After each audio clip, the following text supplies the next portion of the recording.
আজ আমরা মহাকাল মন্দির ঘুরতে যাচ্ছি। এটা হলো জয়ন্তী নদী। নদীর থেকে বেশি মাঠ বলে মনে হচ্ছে। আসলে এটা শীতের সময় তো, তাই নদীর জল পুরো শুকিয়ে গিয়েছে। তবে শুনলাম বর্ষাকালে নাকি এই চরিত্র থাকে না নদীর। এই গাড়িগুলো চড়ে মনে হচ্ছে যেন সেই পিকে সিনেমার ড্যান্সিং কার। বাপরে বাপ, গাড়ি কি নাচছে, তো ক্যামেরা পড়ে যাবে হাত থেকে। বন্ধুরা, সামনে যে পাহাড়টা দেখা যাচ্ছে, পাহাড়ের এই দিকে ইন্ডিয়া আর পাহাড়ের পেছন দিকে হলো ভুটান।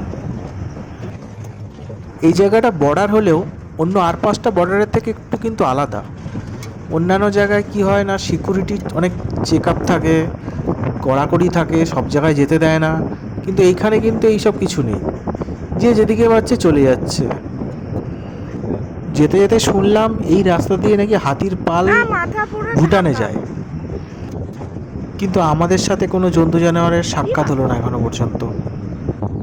তবে প্রাকৃতিক সৌন্দর্য কিন্তু অপূর্ব।